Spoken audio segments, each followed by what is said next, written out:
It is 6:30. Let's get your news headlines to you.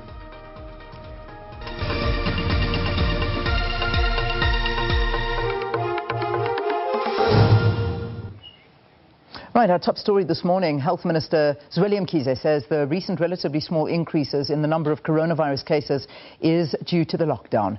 Mkhize announced the number of infections has increased by 82 to 1,462. He says the death toll remains at 5, but government is investigating reports of another 2 fatalities. Meanwhile, the Gauteng Health Department is planning to use the Nazareth Expo Centre as a health facility to accommodate COVID-19 patients. Should the pandemic get worse, the Nazareth facility is set to accommodate at least 2,000 patients at a time.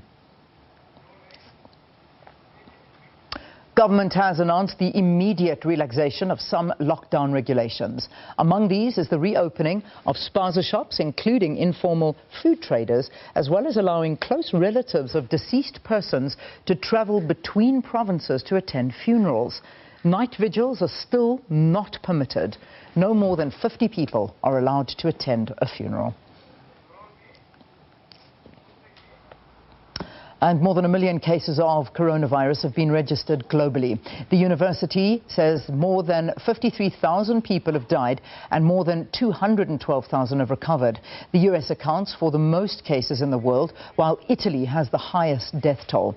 The death toll in the US rose by 1,000 in a single day for the very first time. In China, Beijing is preaching vigilance to avoid a resurgence of infections. Top officials there are concerned about the risk of a so-called second wave. China will hold a day of national mourning tomorrow for martyrs who died in the fight against the pandemic. All right, that wraps up our news headline bulletin. We'll bring you details of those stories and more coming up at 7 o'clock here on the program. So when we were referring to the university in that story about the numbers, that's the Johns Hopkins University in the United States, where they are stating that more than 1 million cases of coronavirus have now been registered. I mean, it's gone well over 1 million now as we wake up this morning. We'll get that accurate figure to you in just a short while. Let's take a break, however. We'll have more for you after this. Do stay tuned.